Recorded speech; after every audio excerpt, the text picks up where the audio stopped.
My name is Lowell, and for the last 8 years, I believed I had built a life with a woman who loved me.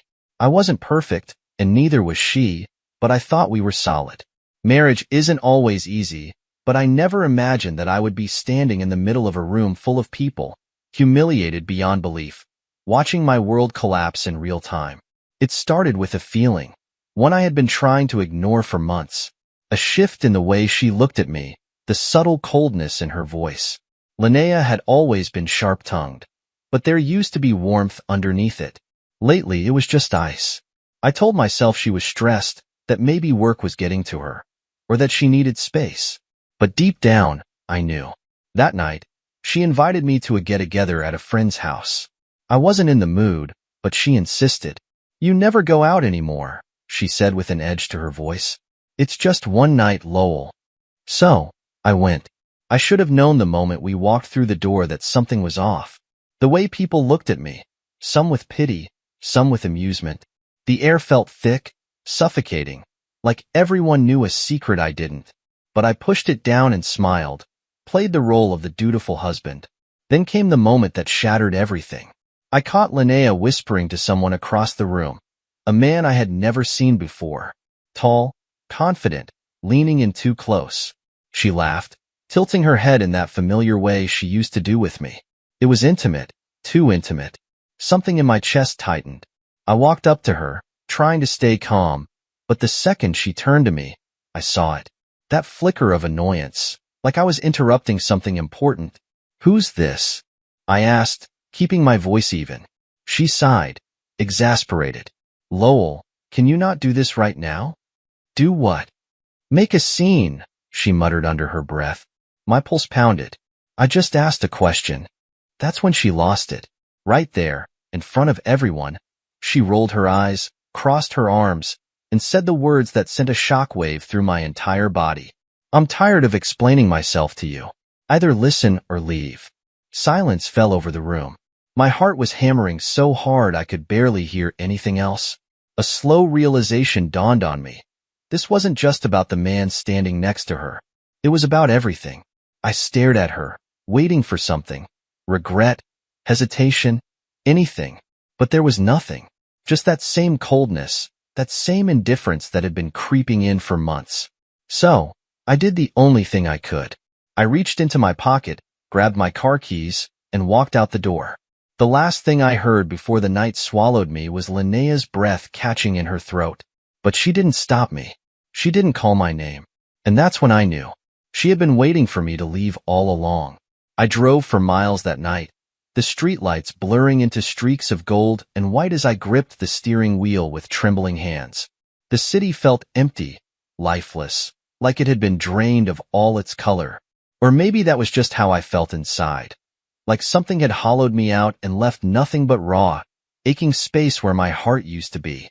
I wasn't even sure where I was going. I just needed to move, to escape the suffocating weight of what had just happened. My wife, had stood in a room full of people, looked me dead in the eye, and told me to either listen or leave, as if she had already decided which one she wanted me to do. And I had given her exactly what she wanted. The realization sank deep, clawing its way into my chest, and I felt something inside me break. It wasn't just betrayal. It was humiliation. It was knowing that everyone in that room had seen it happen, had witnessed me become the fool in real time. Had they known all along? Had they whispered behind my back, laughing at the clueless husband who had no idea what his wife was up to? I clenched my jaw, my fingers tightening around the steering wheel. I didn't want to believe it, but the way they had looked at me, the pity, the knowing smirks, it all made sense now. Linnea wasn't just pulling away from me. She was done, and she had been for a long time. I pulled into an empty gas station, turning off the engine but making no move to get out. The silence inside the car was deafening, wrapping around me like a straitjacket. My breathing was shallow, uneven. My hands felt numb. And then, out of nowhere, my phone buzzed. I flinched at the sound, dragging in a breath before glancing at the screen. Linnea. I stared at her name for a long time, my mind racing with all the possible things she could be calling to say. Maybe she felt guilty. Maybe she was about to apologize. To ask me to come back so we could talk like adults. Maybe, just maybe, this was salvageable. I exhaled sharply and answered. For a few seconds, there was nothing. Just silence. Then, her voice came through, quiet but firm. You really just left? My stomach twisted. There was no concern in her tone, no regret, just mild disbelief, as if I had inconvenienced her by walking away. I forced myself to speak, my voice hoarse. You told me to. A sigh. Then, you always take things so seriously, Lowell. It was just a fight. Just a fight. I let out a bitter laugh, rubbing a hand over my face. A fight? Linnea, you humiliated me. You stood there, in front of everyone, and made me feel like I was nothing. She didn't respond right away. When she finally did, her voice was colder. I don't know what you want me to say. Something inside me snapped. How about the truth? How about telling me who the hell that guy was? Silence again. This time, it stretched long enough that I thought she might have hung up. Then, she said the one thing that made my blood run cold. It doesn't matter, Lowell. It's not like we were happy anyway. A sharp pain stabbed through my chest. So that's it? That's your excuse? I don't need an excuse. Her voice was almost bored. Look, I'll be home late. Don't wait up. The call ended before I could respond. I stared at my phone, my grip so tight it felt like I might crush it.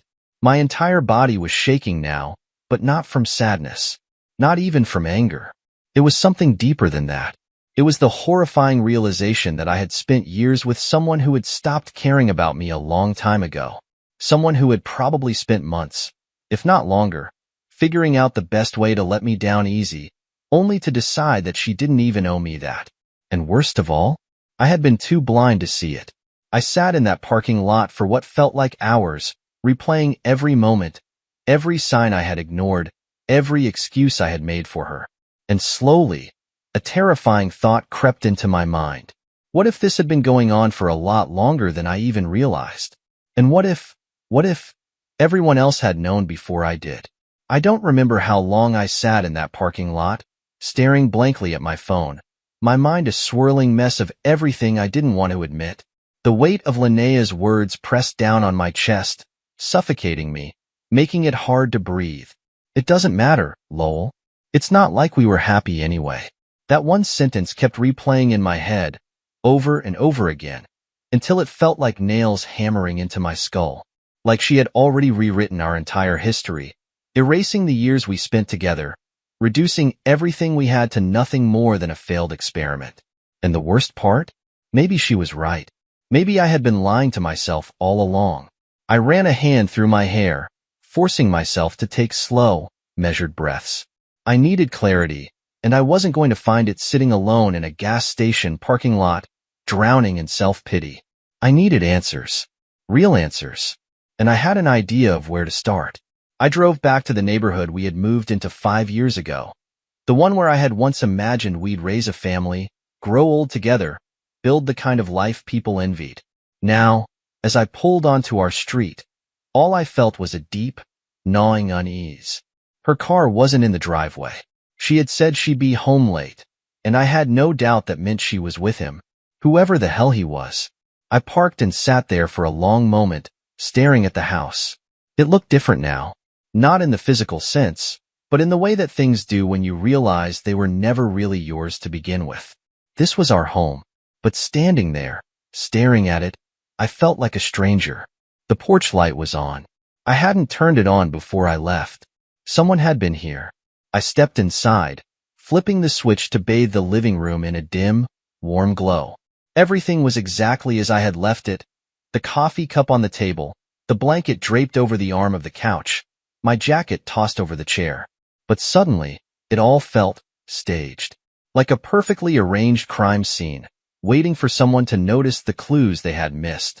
I wasn't even sure what I was looking for, but I started moving, checking rooms, looking at things I had ignored before. My stomach churned as I opened the closet in our bedroom and noticed something immediately. A half-empty suitcase, shoved to the side. Linnea had been packing. I reached down, gripping the handle, pulling it out onto the floor. Clothes, shoes, toiletries, a plane ticket. My heart pounded in my chest as I picked up the small envelope.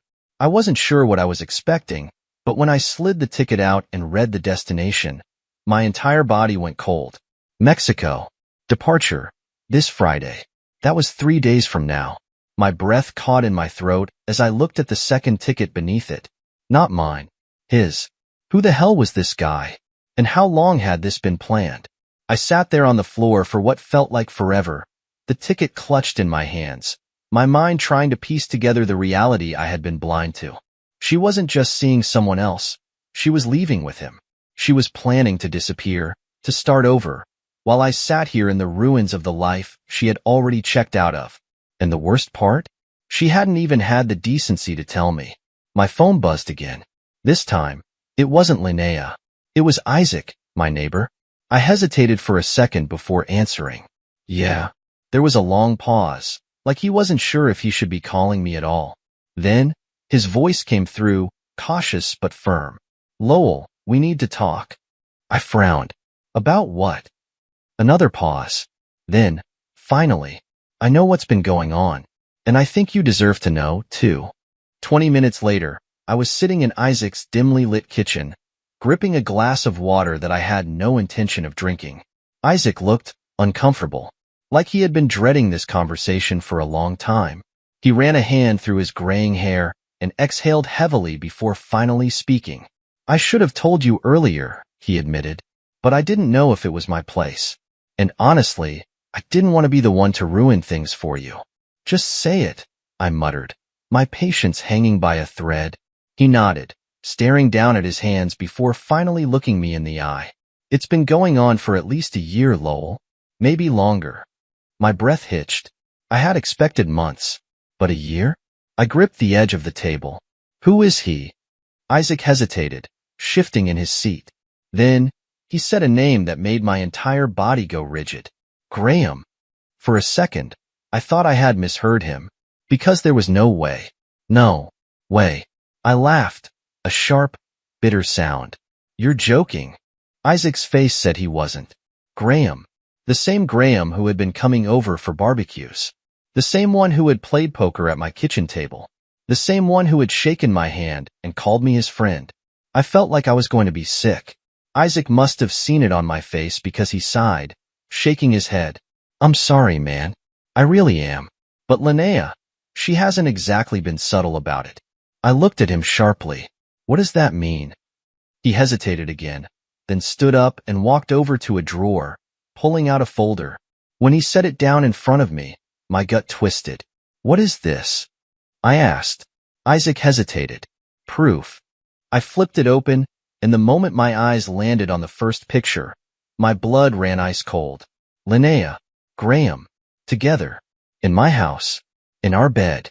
Every breath in my body left me in one slow, agonizing exhale. My hands were shaking, but I couldn't stop looking.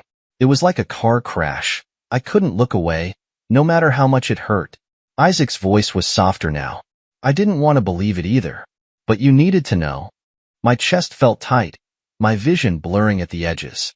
A dull roar filled my ears, drowning out everything else. Linnea had destroyed me, and she hadn't even cared. But this wasn't just heartbreak. This was betrayal. And now, I had to decide what to do next. I sat in Isaac's kitchen, my hands clenched into fists, staring at the photographs laid out before me. My mind was racing, trying to process what I was seeing. It wasn't just one picture. It was a collection. Different places, different dates. Some in our house, some in restaurants, some in cars. Some taken late at night when I thought she was working late.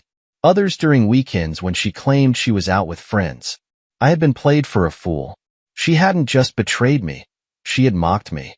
Every kiss, every touch, every excuse she fed me had been a lie, and I had swallowed it whole. My throat was dry, my stomach twisted in knots. Isaac shifted uncomfortably across from me, his face heavy with guilt. I didn't want to get involved, he admitted, but I couldn't just sit back and watch you keep living a lie. I swallowed hard. My voice came out hoarse. Who else knows? He hesitated. That hesitation was enough of an answer. I exhaled sharply, gripping the edge of the table so hard my knuckles turned white. Everyone? Isaac sighed. Not everyone, but enough people. Some of the neighbors. I think even her friends know. She wasn't exactly trying to hide it. That sent a fresh wave of nausea through me. The thought of people looking at me, knowing, whispering behind my back, laughing at the clueless husband who had no idea his wife was running around with someone else. It was unbearable. How long had I been the joke? How many times had I sat in the same room as Graham, sharing beers, talking about sports, while he knew he was sleeping with my wife? I wanted to punch something. No, I wanted to punch him. But what good would that do? It wouldn't change anything. It wouldn't erase what she had done. I pushed back from the table, standing abruptly. I needed to get out of there before I lost it completely. Isaac watched me carefully. Lowell, what are you going to do? I shook my head. I don't know. But I did know one thing. I wasn't going to let Linnea walk all over me any longer. When I got back to the house, it was late. Linnea's car still wasn't in the driveway. That wasn't a surprise. I stepped inside, and suddenly, the house felt different. Before, it had been my home. Now, it just felt like a place, a shell of what it used to be. I moved mechanically, walking into our bedroom. My eyes landed on the half-packed suitcase I had found earlier, still sitting there as proof of what she had been planning. I took a deep breath and did something I never thought I'd do. I grabbed the suitcase and dumped it out. Clothes, shoes, makeup, all of it scattered across the floor. Then I went to the closet, grabbing handfuls of her clothes and throwing them into trash bags. I wasn't thinking. I just needed to purge her from this space, from my life, from my mind. Halfway through, my hands started shaking. I paused, my chest heaving. This wasn't just about her cheating. This was about everything. About how I had spent years loving someone who had probably stopped loving me a long time ago. About how I had been ignored, dismissed, discarded like I didn't matter. I had mattered. I had given. And she had taken. And now? She was leaving, running off to Mexico with the man who had smiled in my face and betrayed me behind my back. I clenched my jaw. Not on my watch. Not like this. It was past midnight when Linnea finally walked through the front door. I was sitting on the couch, arms crossed, waiting. She froze when she saw me. Lowell, she said cautiously, like she wasn't expecting me to be here. Why are you still up? I gestured to the trash bags lined up by the door. You left some things behind. Her expression darkened instantly. What the hell is this? I stood, taking my time as I walked toward her. Your stuff, I said, my voice eerily calm. Since you're leaving anyway, I figured I'd help you pack. A flicker of something crossed her face. Shock, maybe. But it was quickly replaced with anger. You went through my things, she snapped. I let out a dry, humorless laugh. You mean the things you were already packing to leave me? Yeah, Linnea, I did. She opened her mouth, then closed it again. Good. Let her feel a fraction of what I was feeling. She crossed her arms, her jaw tightening. I don't know what kind of dramatic stunt you're trying to pull, but this is childish. Childish. That word nearly made me lose it. I took a step closer. What's childish, Linnea? You sneaking around with Graham? You lying to my face? You making me look like an idiot in front of everyone we know? She flinched at that, but she recovered quickly. You don't get to play the victim here, Lowell. I scoffed. Oh, really? Then what do I get to be, Linnea? Because as far as I can tell, I've been nothing but a joke to you for months. Maybe even longer. She looked away, her hands clenching at her sides.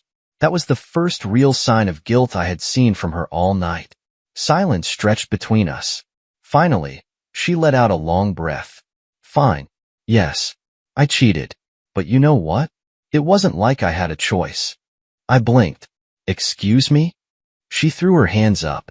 You weren't present, Lowell. You shut down.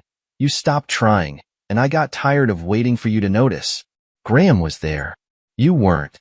A bitter laugh escaped my lips. So this is my fault? You had no choice but to crawl into bed with someone else? She said nothing. I shook my head. That's pathetic, Linnea. Her eyes flashed. You know what? Maybe it is. But at least I did something instead of just existing in a dead marriage. Dead marriage. There it was again. That same phrase.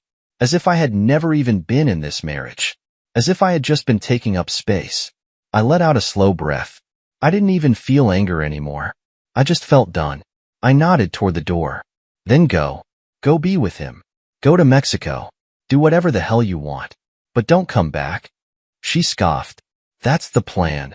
And with that, she grabbed the bags and walked out of our house, out of my life.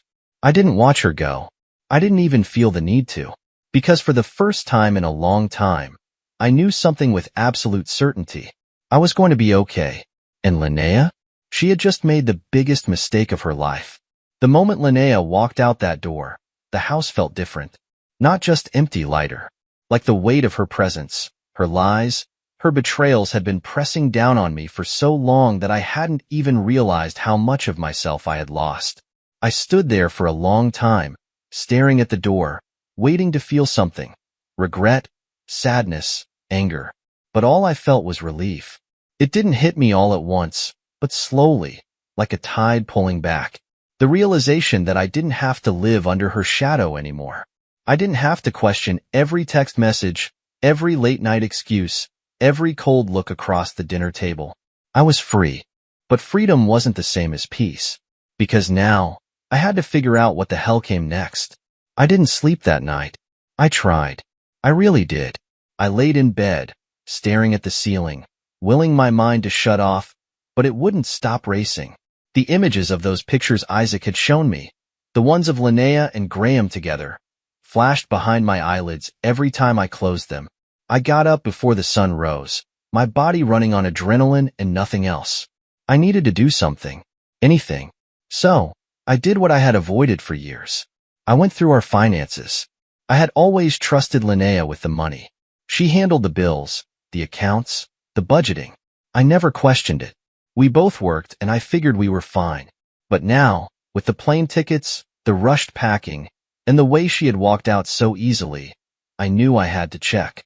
It didn't take long to find the problem. I sat at the kitchen table, staring at the bank statements, my stomach dropping lower and lower with each passing second. Linnea had been draining our accounts for months, not all at once, just little by little. Small withdrawals here and there, payments I never noticed because they weren't unusual. Restaurants, shopping, hotels. I clenched my jaw, my fingers curling into fists. She had been using our money to pay for her affair. And worse, the joint savings account we had been building for years, the one meant for a future, our future, empty. I exhaled sharply, forcing myself to stay calm. Losing it wouldn't fix anything, but it did confirm one thing. Linnea hadn't just been preparing to leave me.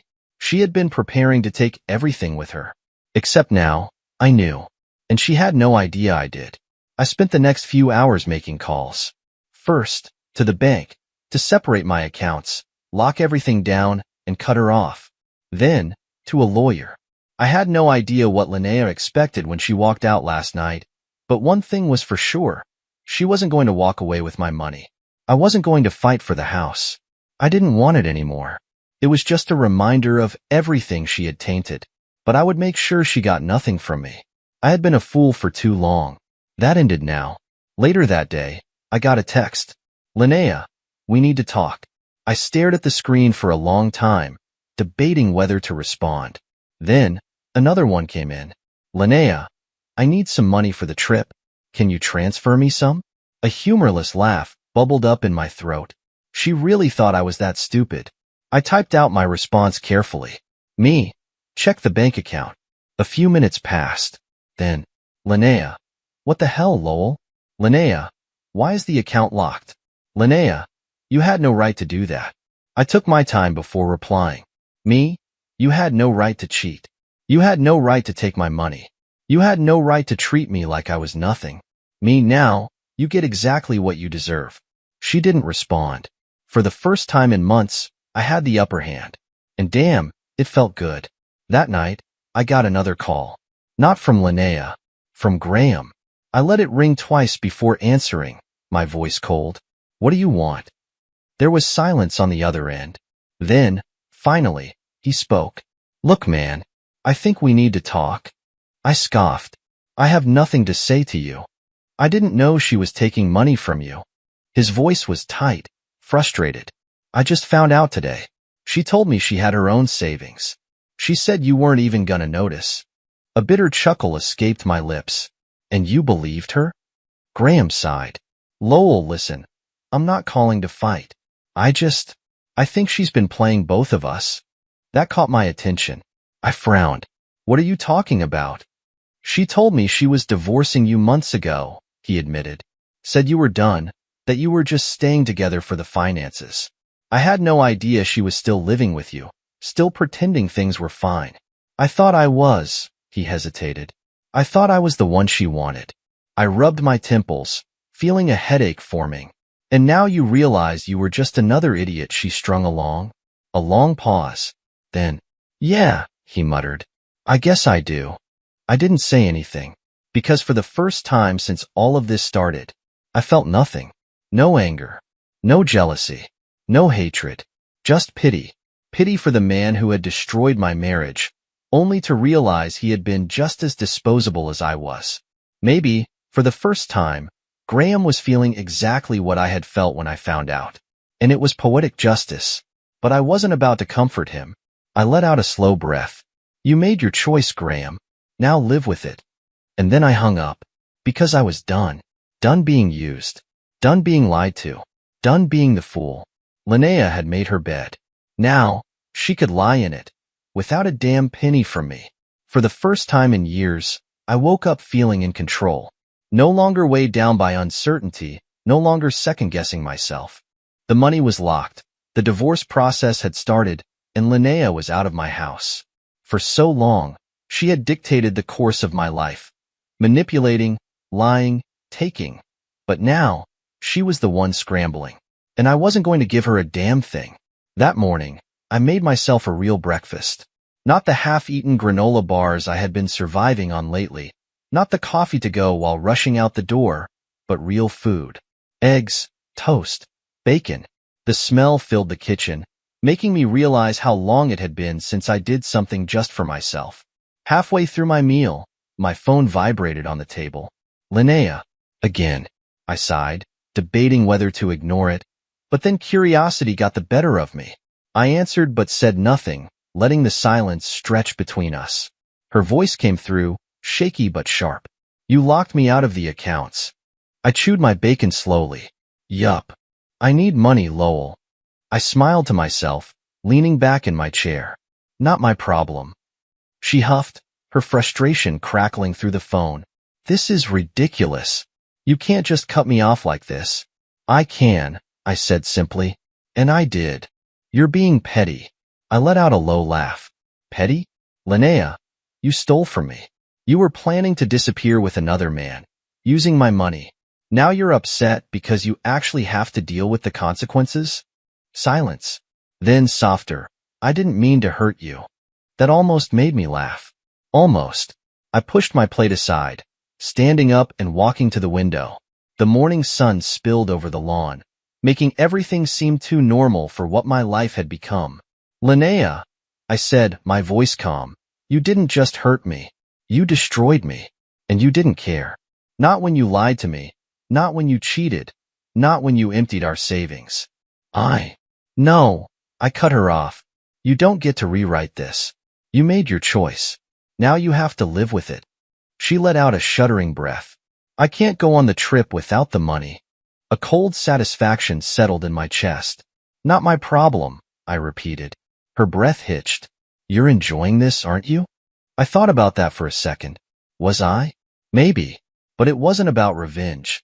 It was about finally standing up for myself. So I said, no, Linnea.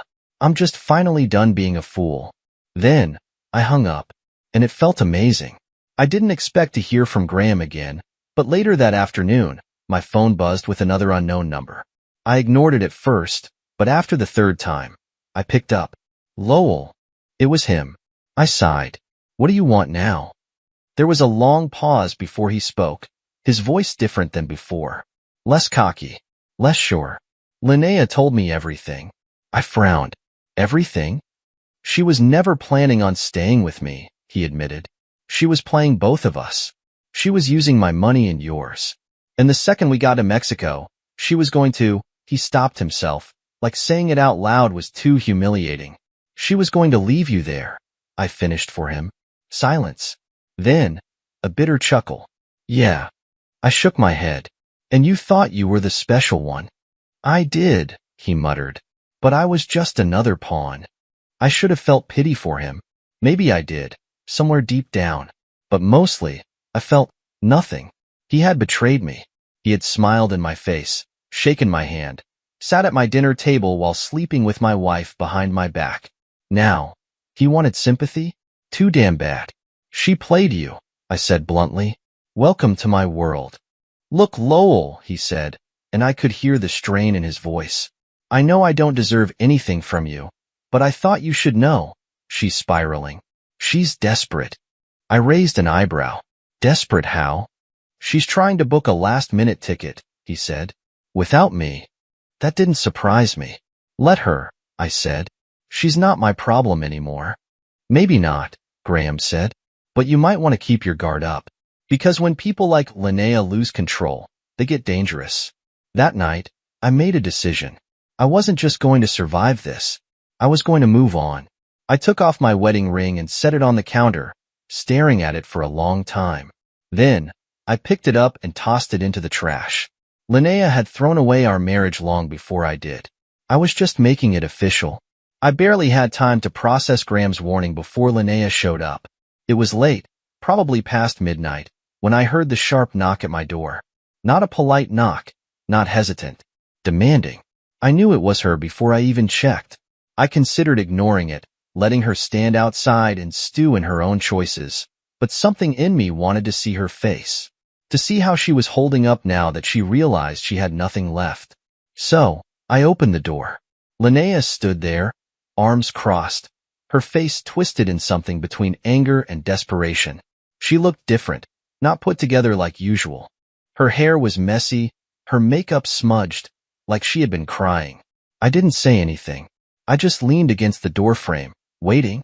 She sighed heavily. Can I come in? I let out a short laugh. Why would I let you do that? Her jaw tightened.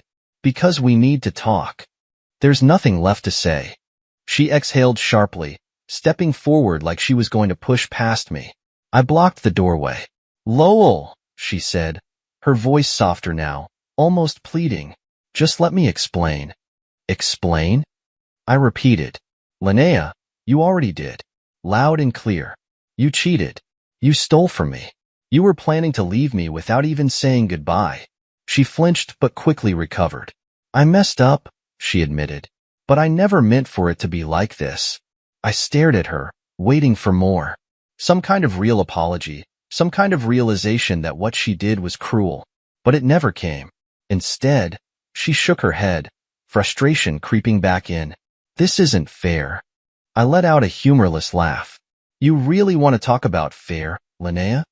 She threw her hands up. I get it. Okay? You're mad. But what am I supposed to do now, Lowell? You took all the money. You locked me out of everything. I have nothing. And there it was. Not regret. Not remorse. She didn't care that she had shattered our marriage. She didn't care that she had humiliated me, that she had been lying to me for months, years. She only cared that she was losing. I crossed my arms. Sounds like a you problem. Her lips parted in shock. She was used to me being passive, used to me being the one who bent over backwards to fix things. Not anymore. Her eyes hardened. You don't have to be like this, Lowell. Like what? I challenged. Like someone who finally stopped letting you walk all over them? She gritted her teeth. I was going to come back? I tilted my head, pretending to consider it. Oh? So, you were going to leave me for Graham, take my money, have your little getaway. But then what? Come crawling back when you got bored? Silence. I smirked. You really thought you had options, didn't you? Her nostrils flared. You don't understand. No, Linnea. You don't understand, I said, my voice low, controlled. I don't care anymore. You have nothing because you burned every bridge you had. I didn't do that. You did. She swallowed hard, her eyes darting away like she was searching for some kind of argument, some kind of excuse. Then, she did something I didn't expect. She took a step closer and reached for my arm. Lowell, please, she whispered. We don't have to end like this.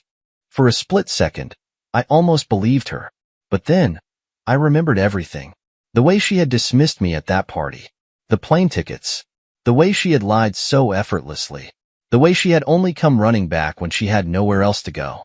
I pulled my arm away. We already ended, Linnea. You just didn't notice. Her face twisted with anger. You'll regret this. I shrugged. Maybe. Then, I shut the door in her face.